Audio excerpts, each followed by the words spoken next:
Hello to you and welcome. My name is Elizabeth Paul. I'm a professional astrologer, and today I will be delving into the birth chart of Swiss but German-born Jungian analyst Marie-Louise von Franz. I'm very excited about this and about sharing this information with you. Whether you're here because of astrology or because of your interest in Marie-Louise. Marie is a woman I truly admire, mostly because she was someone who lived out so much of her potential. She was very industrious and was able to navigate fascinating territories.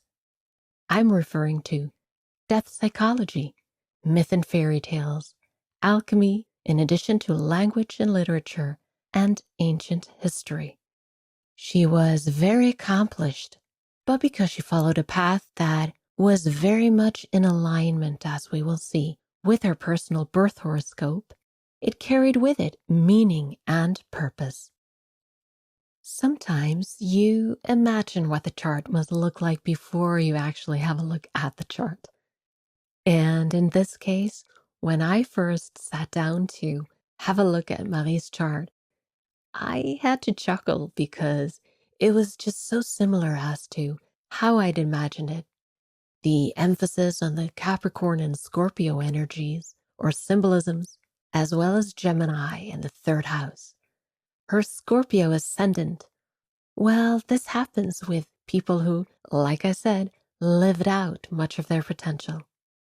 Now, obviously, since her life to such a large degree was dedicated to depth psychological topics, I suppose we could say it makes sense to an extent. But we shall see how all those interests and life choices as such are reflected in her birth horoscope, as well as try to get a grasp of her psychology based on the symbolism found there. I don't know whether Marie-Louise ever had her birth chart analyzed. I find it probable though, because she has mentioned that she knew people with a lot more astrological knowledge and insight than herself. So she definitely would have been familiar with some of it, and I've heard her speak using certain astrological terms and references, which is also not surprising considering her field of interest and work. Carl Gustav Jung, whom she worked with so intimately throughout her life until his death, was for certain familiar with and interested in astrology. Ultimately, though, astrology is just another expression of or connection to myth, to psychology, being a symbolic language, carrying archetypes, all very familiar to Marie-Louise. For those of you unfamiliar with the word archetype, which I will be using quite a bit, it is a word which Carl Gustav Jung brought into popularity, even though it wasn't him who first used it. In Jungian terms, archetype refers to, and I quote, universal patterns representing the typical experiences of mankind, present as innate psychological structures at birth, in common to all humans, but modified in expression. End of quote. This was Edward Edinger. So the symbolism of the chart, the planets and signs, can be referred to as archetypes. In Marie's chart, the planets are placed in what we call a seesaw pattern. Here we see that they form two separate groups, so to speak. This is showing us that she had an innate potential or tendency towards oppositions, the weighing of both sides, in this case, outer and inner life. This type of dualism has similarities with the sign Libra, in that it seeks to balance things and must learn not to go to extremes, but ideally find a compromise. We see how 3 of her personal planets are found in the sign of Capricorn. We also locate Uranus here, all in the 3rd house, the natural house of Gemini. Then, up in the 8th house, the natural house and home of Scorpio, we find Saturn, which is the original ruler of Capricorn, placed in the sign of Gemini. We also find Pluto here in this house, and that is where I would like to begin. Pluto gives us a baseline, and it has both a generational expression when considering the sign only, as well as a personal one when referring it to its house placement in addition. This method of starting with Pluto is one that comes from Jeffrey Wolf Green in his Evolutionary Astrology. I find this very useful when interpreting a chart, although I personally will not associate it with prior lives as Jeffrey Wolf Green did, but rather I will interpret it as psychological dynamics stemming from this life. I find that Pluto holds a lot of force in a chart, regardless of whether it's connected to other personal planets. We tend to automatically orient ourselves towards the themes represented by Pluto in any specific sign and house. Most often, in an unconscious, compulsive way, one is drawn to those themes because we associate them with what's known to us, and there is a sense of security with the known. As we can see, Pluto is placed at the very beginning of Cancer. It's just on its way to enter the first degree into the sign. So you may say, well, then we must also interpret it as part of Gemini. And many will do that when it's found at the cusp of a sign. But remember, Pluto is a slow-moving planet, and it could have been at the last degree of Gemini, but it's not. And so I will interpret it as what it says. Pluto at the beginning of Cancer. With Pluto in Cancer, which is the sign naturally ruling the moon, the domain we're dealing with is the emotional one, as well as the home and all that goes with it. This becomes a focal point for individuals with this placement. Like I said, psychological dynamics, not caused by the planet, but we see how astrology reflects the times of the Pluto position. From 1913 till 1939, we have a generation that reflected Cancerian themes, with a heightened desire for emotional security, often sought via the domestic life. Now, this position can sometimes be associated with difficult experiences in the early home environment grown up, in the sense that emotional needs were not necessarily being met.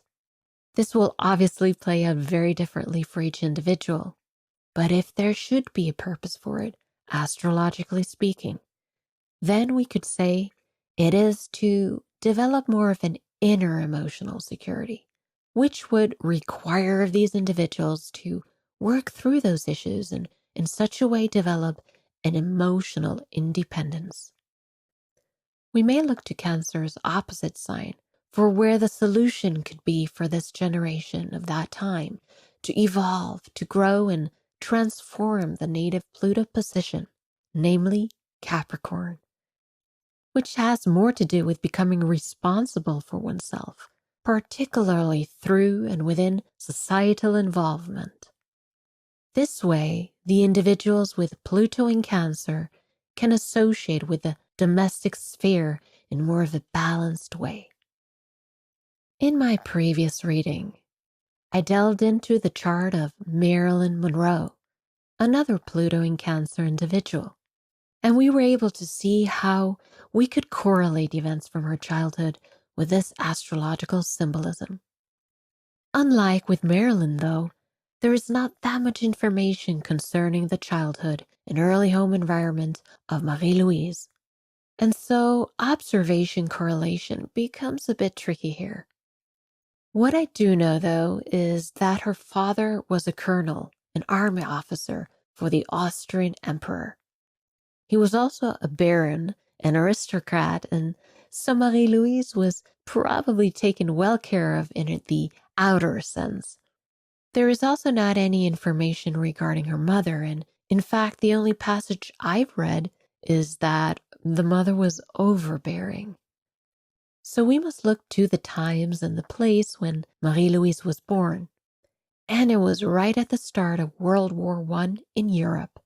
Her earliest childhood imprint, the first 4 years of her life, would have been under those circumstances. I'm certainly not going into any detail concerning historical events, but it is important to recognize. Maybe her father went to war. Certainly there would have been great turmoil surrounding her family and society around them. Since Pluto is at the very beginning of the sign of Cancer, the archetype itself is very raw and instinctive, I should say. This is true for all planets at earliest degrees. So within the psychology of Marie-Louise was a latent new awareness of Cancerian lunar qualities. Like I mentioned, not only do they deal with home and family, but also they have a lot to do with learning about inner emotional security, and they are often connected, of course. As we know, von Franz spent her life dealing with her own and others' inner core. And she also studied ancient languages and history, the roots, which also belong to the Cancer archetype. Now, Pluto is in the 8th house, and here we see more of the individual Pluto expression. The planet is placed in its native domain. This makes it very strong and present. The 8th house is the house of depth psychology, we could say. It deals with below the surface matters, the shadows, the mysteries, and transformations. This is very fitting considering the life choices that Marie-Louise made, making her career choice based on a Plutonian 8th house matter. In mythology, Pluto, or the equivalent Greek Hades, was the god of the underworld, the place where souls went after death. Quite frightening for most to venture into, even if this is all metaphorically speaking, of course. I'm referring to the personal unconscious. But Marie-Louise, on the contrary, spent a lot of time down there, again metaphorically speaking, of course. Like Persephone, the young girl whom Hades abducted into his sphere, she grew and matured in that so-called underworld, but also spent time in the regular upper world of the living, where she ended up sharing her acquired wisdom with other mortals eventually.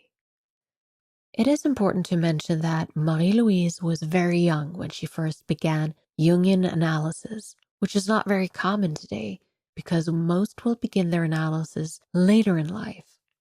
But it was after meeting Carl Gustav Jung, only around the age of 19 or 20 or so, that she began her major transformational inner journey.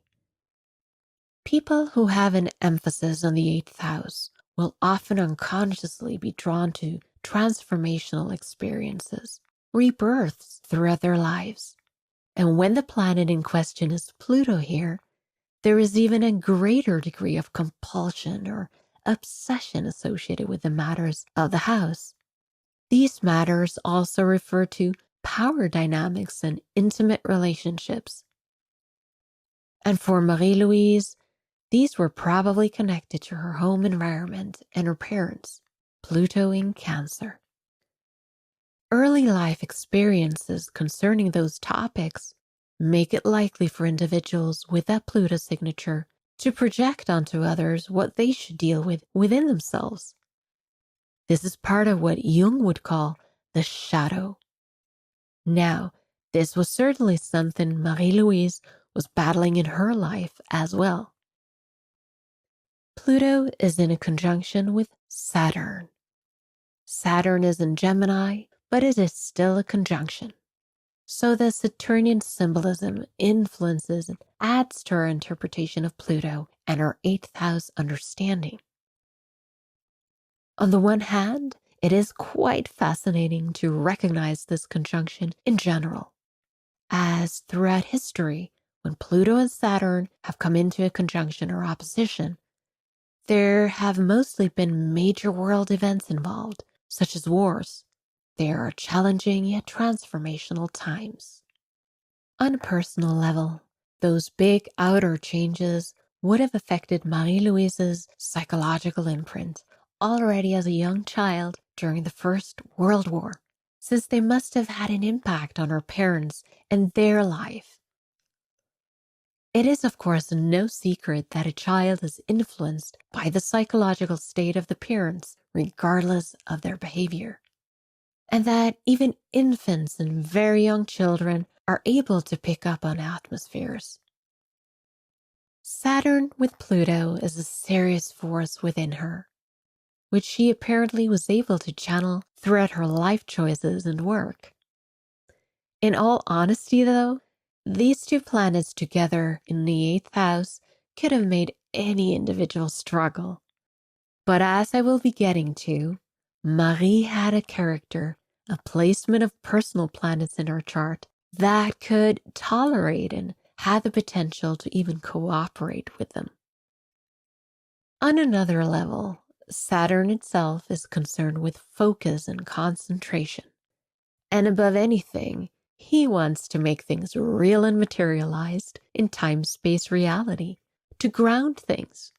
So Marie-Louise must have had a tremendous ability to take a serious stance, to focus in and pull out material found in that scorpionic house.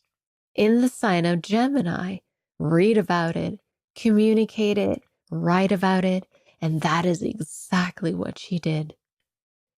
Now, let's not fool ourselves. My guess is that a lot of that drive and focus probably came from a place of fear and a sense of inadequacy as well, because Saturn in Gemini can be very self-conscious when it comes to the mental faculties, and thus perhaps try to compensate. The ruler of the 8th house, Mercury, is found in the 3rd. And so the symbolism of communicating deep and psychological material is emphasized here as well. For now, let's move on to the 3rd house. As you see, it is a full house indeed. Her Sun, Mercury, and Mars are clustered in a conjunction within the same sign, Capricorn. The ruler of Capricorn is Saturn. So the ruler of the 3rd house also relates back to the 8th, strengthening the symbolism of those two houses combined. Capricorn is an earth sign, very grounded and industrious. It is safe to say that that is exactly what I was referring to earlier when I mentioned that it would have been easy to be overwhelmed by or struggle with a Pluto and Saturn conjunction in their placements. But these 3 personal planets in Capricorn gave her a spine, an ability to plant her feet on firm ground, so to speak, and rationalize. Added to that, Uranus sits here as well, though in its own sign, Aquarius, which is a lot about detachment, the ability to mentally take an objective distance to matters. Very helpful for Marie-Louise, and from an astrological perspective, what she was learning to detach from was also former imprinting concerning mental structures and ideas, and I'm referring to her Saturn in Gemini. To dare to be a bit revolutionary perhaps, and find her own freedom of thought, if you will. Her Sun, the planet representing ego consciousness, identity, conscious goals, and meaning and purpose, among other things, in Capricorn, would identify itself with the Saturnian matters of hard work, structure, and eventually achievement.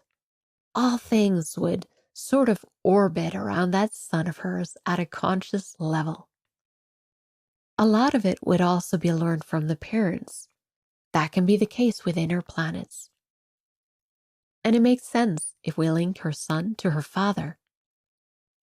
In many ways, he was probably very Capricornian and Saturnian. Like I mentioned earlier, he was an officer of rank as well as a baron. And with that, certainly must have come values of structure and discipline, as well as order, but also achievement and some kind of status in society. Marie-Louise began her studies of language and literature at the age of 18. She studied both Greek and Latin, as well as ancient history, very fitting with her third house Gemini Mercury archetype. And she received her PhD only 25 years old. Pretty impressive. She did this on her own accord, financing her own tuition, apparently tutored others to acquire money. When she met Carl Gustav Jung, she also translated manuscripts for him to pay for analysis. So we can see how this can relate to the stellium of planets in Capricorn. From what I've read, her father went through financial losses during the Depression, and so he was unable to support her financially, something which forced Marie-Louise, so to speak, to fend for herself. The planet Mercury was only a degree from her sun, infusing her identity with all that he represents.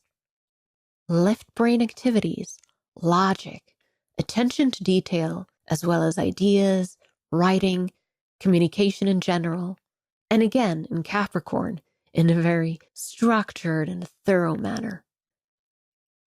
Marie herself claimed she was primarily what's called a thinking type.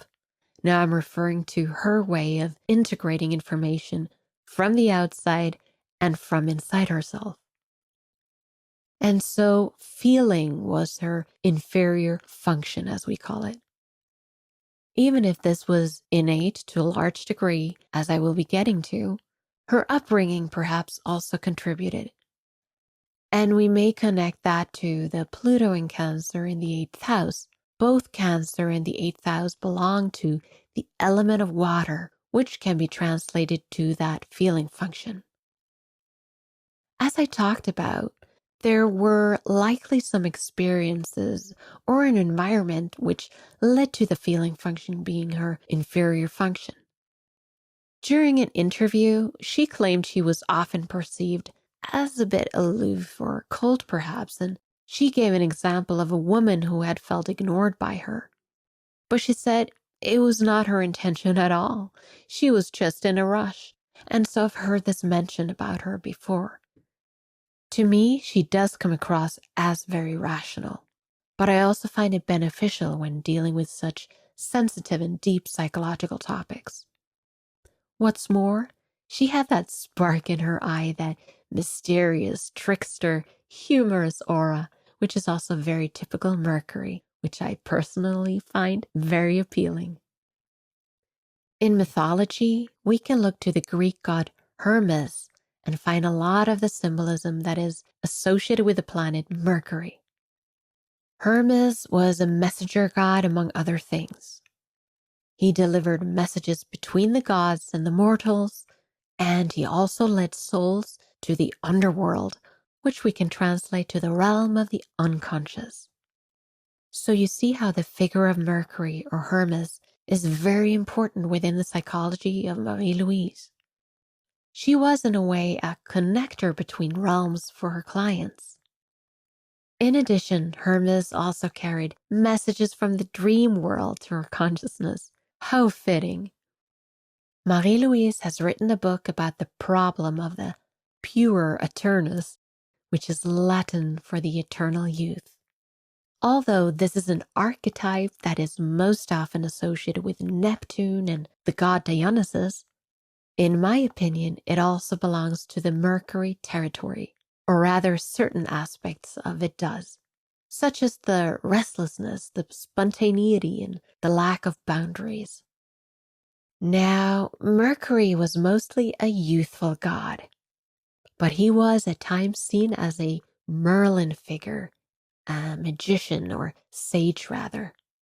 In my opinion, this aspect of Mercury, or archetype rather, is one that Marie-Louise seems to have been in touch with on a personal level. Wisdom and knowledge are key words, and she represented them both. We can link that thinking function to the astrological element of air. In her chart, we have the third house emphasis, which as a domain naturally belonged to Mercury, to Gemini. We also have Saturn in Gemini, and both Uranus and Jupiter in the air sign Aquarius, another sign that has an aloof and detached signature. And I do believe especially Uranus in the third house gave her quite an independent streak. It stands in opposition to her moon at the top of the chart, which I will be getting to in a while. But that also may be part of why she was perceived in the way I mentioned. Before moving on to her moon, I want to include Mars, which is part of the stellium, the three-planet conjunction. Mars would have fueled both her mental capacity and solar identity with will and drive. He was a mythological conqueror god, and Marie-Louise certainly conquered the mental territory. But maybe at times he had too much of a say or impact on her. I've listened to her in an interview mentioning how her animus, her masculine side or quality, sometimes took over and ran away with her in the sense that it made her rather aggressive or perhaps too direct. She also said then that she knew she was not in herself, but that it was this part of her coming out independently. I find it very interesting because it is truly a Martian quality. It is a masculine quality, not necessarily related to gender, but archetypically, it's a masculine principle. In fact, note that all these planets, Mars, Mercury, the Sun, and Uranus, are in a masculine sign and house. The principle is an active one and a forward-moving one. Her moon. Fascinating to find her moon in an exact conjunction with her midheaven, the MC. This is the highest point of the chart. The moon can be interpreted on many levels, like the other planets. For one, it represents how we emotionally digest life. Unlike the sun, though, which is an active principle, the moon is receptive, taking in and digesting and reflecting. It is not concerned with any goal or purpose in and of itself, but feelings and emotions about things, about people, about life, about safety. So what does it mean if we link this to the midheaven and to the sign of Leo? Well, since the MC is associated with outer life and with society, the moon here becomes receptive and sensitive to that. Von Franz would have picked up on her outer surroundings quite instinctively and emotionally. For good and bad, it gave her an ability to sense things, but that can also be difficult. In my previous Marilyn Monroe reading, I mentioned how the moon in the 7th house can be tricky because the moon is essentially your private domain and the 8th house are relating, the house of the other. So similarly, in Marie-Louise's case, the midheaven, the beginning of the 10th house, has to do with the public domain. And that could have made her vulnerable, also vulnerable to critique and feedback. Leo is a sign that does need feedback, but at the same time may easily get hurt and take things to heart. Maybe this was something that she struggled with and had to work on. I find it likely since her moon makes a hard aspect and inconjunct with her Chiron in Pisces in the 5th house. Chiron, among other things, represents part of her woundedness, a scar, and we all have one. But in Pisces, it is very sensitive and open. In addition, it's located in the 5th house, the native home and house of Leo, identity. So the Leo signature repeats itself, one could say. You see how all this is opposing the qualities and tendencies within her psychology, represented by logic and Capricornian sturdiness? I think a lot of how one would deal with such a placement of the moon in Leo would depend on how much one was seen in an authentic way as a child growing up. Like all children, they want to feel special, but this is heightened within the Leo archetype itself. And the question becomes whether Marie-Louise was given that true recognition and feedback she needed from her parents. The moon in Leo does crave it. Well, Chiron in the 5th house and in an inconjunct with her moon tells me she probably did not. Maybe this was part of her early home dilemma as far as the Pluto in Cancer in the 8th house. You know, the moon is also an indicating factor of how we perceived our mother. And since we find Uranus, as I mentioned before, in an opposition to her moon, perhaps her mother was emotionally unavailable to Marie-Louise. Now, with the moon being placed at the top of the chart in an exact conjunction with the MC, the midheaven, in Leo, what I mentioned at the beginning concerning von Franz's mother, she was apparently overbearing, would be fitting with the symbolism. Leo can be controlling, wanting their way to be the right way, and this can of course come across as arrogance as well. As an adult, I would suggest a big part of Marie-Louise's emphasis on and concern for authenticity, that to oneself, one's uniqueness, has a lot to do with her moon in Leo conjunct her MC. In some ways, that Chiron in the 5th also added to it. And sure, it also came from Jung himself, but it seems to me that this was very much within her psychology to begin with. In the film, The Way of the Dream, Marie-Louise mentions how it was crucial for her not to interfere with the authenticity and individuality of her analysants, her clients. How it was of utmost importance not to project her own values and ideas, nor cast any kind of judgment on them. They themselves had their own individual answers in unique ways, even if at odds with convention. And so, she had much to say about not letting yourself be consumed and led by the masses. To quote Marie from the film, she speaks of letting go of rational judgment and says the following: "The more one becomes a unique individual oneself, the more one can see the other person as a unique person." Now, however true, this is a tall order within Leo, because Leo can have a hard time accepting that specialness of others. Anyhow, the Jungian concept of individuation was what she was referring to with the quote. And you may want to look up that word, individuation, if you're unfamiliar with it. Since her moon sign Leo is a fixed sign, which makes it somewhat rigid, it doesn't necessarily embrace change easily. Safety and security are associated with retainment, with keeping things at a slower pace. The same can be said for her Pluto in Cancer in the fixed 8th house. It doesn't necessarily want to change.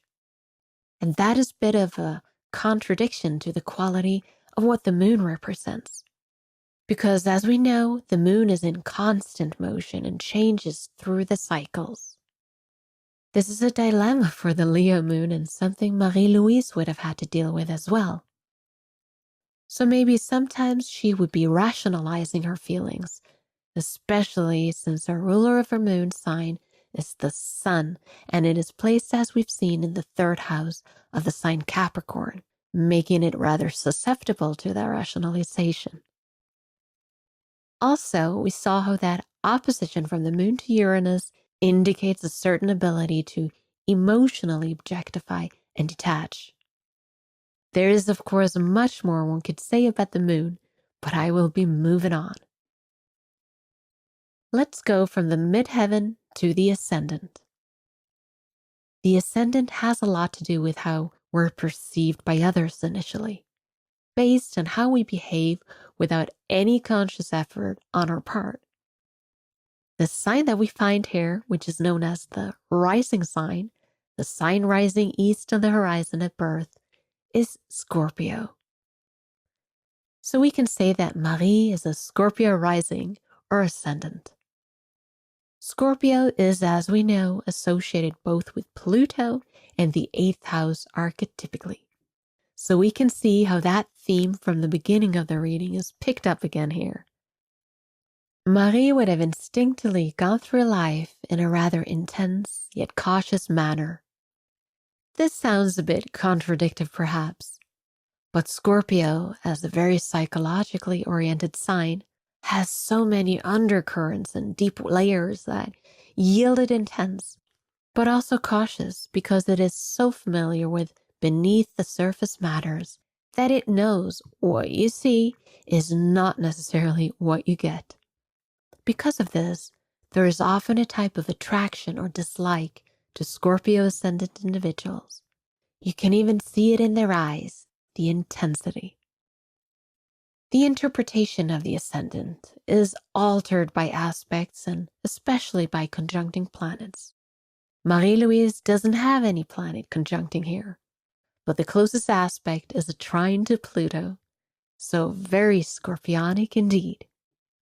The ascendant also serves as a form of a mini personality in that it automatically comes into play whenever one begins something in life. It has a lot to do with that initial approach. So again, extremely fitting that Marie-Louise has a psychological and investigative approach.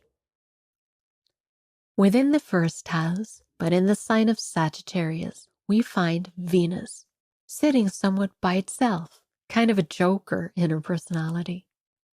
Any 1st house planet will usually be quite apparent in the personality of an individual, and the closer to the ascendant, the more so. But her Venus is located more towards the end of the house, so it is more hidden and private, if you will, when it comes to certain aspects of it, such as femininity. It's in the sign of Aquarius, making a trine aspect to Neptune in the 9th house, the natural home and house of Sagittarius. So it's safe to say that both these archetypes infused her femininity and passions, Venus. I particularly want to mention Neptune because this was an energy she channeled through her extensive work on fairy tales. She even wrote a book about the feminine redemption in a fairy tale. Neptune is also linked with what Jung called the collective unconscious, which, contrary to the personal unconscious, holds the stories of mankind throughout history, including myth and archetypes themselves. Not only that, the world of dreams also belongs to the Neptunian realm. So it makes absolute sense that these types of matters were of value, Venus, to Marie-Louise. I can also imagine she was a bit of a romantic at heart. Venus also has another dimension as a native ruler of Libra. This is Venus showing how we relate to the other. Since her Venus is in Sagittarius, I think it's safe to say that she enjoyed interactions with someone particularly if it could broaden or expand her horizon. If she could develop an understanding of various topics and abstract ideas. Also, true to Sagittarius, she would have not only enjoyed interacting with people from different cultures, belief systems, and so on, but she actively studied and immersed herself in those topics. In fact, she mentioned in The Way of the Dream that her knowledge of myth from other cultures made her able to pick up on and interpret the symbolism of the foreign analysist's dreams, which would not have been the case had she not had such insight. That Venus of hers also gave her a cheerfulness and a certain charisma. Also interesting to note is how that Venus makes a very close inconjunct with Pluto in the 8th house. You see again that Scorpionic symbolism comes into play, this time in her way of relating. The Plutonian desire for depth and truth would for sure have been a factor for her in her one-on-one relating. She probably felt much more comfortable in such a setting having fewer but closer, intimate friends. I, of course, know nothing of her romantic life, nor is it my intention to unravel such things for the purpose of this reading. But she never married. However, she shared a house for 25 years with a lifelong female best friend of hers. And it was actually Jung himself who suggested it would be purposeful and important for her to do so, due to the nature of her work, and that she should share and communicate with someone. Nevertheless, she did spend time alone. As she got older, more so.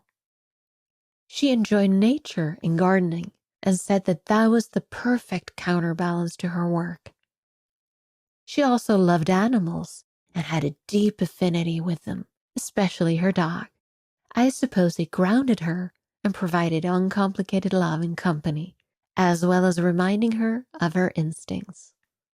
In this regard, I want to mention how it can be tricky for people with a lot of Capricorn or emphasized Saturn to connect with the more instinctual or primal side of themselves. What happens is that they sometimes can become depressed or develop anxiety, which is directly linked to denial of or suppression of those instincts. A distorted Capricorn becomes too outer life, real world oriented at the expense of a very much needed chaos within their psychology. Von Franz must have understood that, because she admitted that when she was depressed, she would spend time with more basic matter, like I said, nature and animals. The natural world and animals are also related to Sagittarius, Jupiter, and the 9th house archetype. Despite the fact that he is more commonly represented as more in alignment with higher learning and laws and so forth, but this archetype was important in her chart and psychology. Aside from having Venus in Sag, we find her moon, as mentioned, on the border between the 9th and 10th house. We also find her Jupiter in the 4th house, conjuncting the North Node, and I want to talk about that. But let me just rewind a little bit. At the beginning of the reading, I talked about Pluto in Cancer, the underlying dynamics of her psychology coming into this life, and related to early life experiences. I mentioned parental dynamics concerning the home environment, as well as the need to develop an inner emotional security. In order to do so, it would have been useful for her to look towards the opposite sign and house for a way to evolve and transform all of that. The opposite sign would be Capricorn, acquiring an outer life understanding, gaining one's own authority, and related to the 2nd house, self-reliance, self-sufficiency. With this, she could live out her Pluto position in more of a balanced way. As far as the nodes go, a similar theme repeats itself. The 10th house, 4th house axis is precisely related to what I just mentioned. Outer life, inner life. The North Node has to do with the whys of life, the why of any chart, giving a general purpose and meaning, a direction, which in the 4th house would be matters of home, both physical and emotional inner home, and with that, belonging as well as safety. So that would be a pull for Marie-Louise for sure, and she most definitely felt it within her. And there was a calling which she answered to and which we can see from all of her life choices. But it was of importance to share with others as well. This would have been the intention with the North Node in Aquarius. On the one hand, North Node in Aquarius is linked to individual freedom and independence, especially when it comes to beliefs and life understanding, Jupiter, yet also group and society as a greater whole. And von Franz's life was tied up with these topics, which she did bring forth to the larger community. But the baseline was always that of importance to personal integrity and personal truth, Jupiter, individual uniqueness, Aquarius, and inner emotional security, the 4th house, and Cancer. The South Node is related to past patterns and are therefore often associated with security for us, since it's a known expression. Well, what we can learn is that in the 10th house, those very things that she strived for as far as the stellium of planets in Capricorn became her mode of default.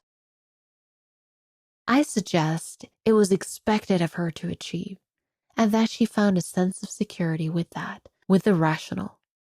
The chart suggests she needed to find a new way of dealing with all of this, however. Like I said, it should come from an authentic place, Leo, her thoughts, her evaluations. It seems like she found a solution to this throughout her life. Had this been the chart of someone who made a different life choice, who did not spend their life interpreting dreams, writing about fairy tales and psychological topics, I don't think it would necessarily all come together like this. Von Franz was someone who lived out a lot of her potential, and so it becomes easier to make all of these connections. There is always the unknown, the randomness of events and opportunities, and how we respond to those, how we deal with those, are subject to our free will. But at the same time, that free will of ours is oftentimes colored by our psychology.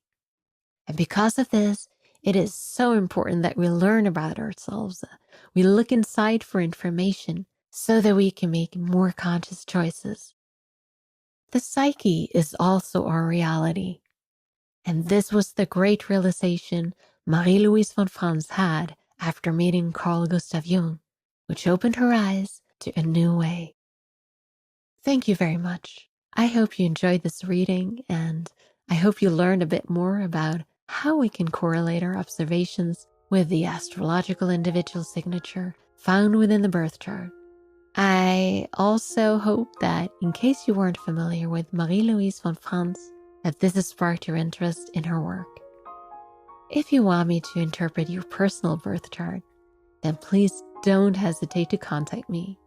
You can do that by visiting my website, realmofsoul.com. Again, thank you very much, and until next time.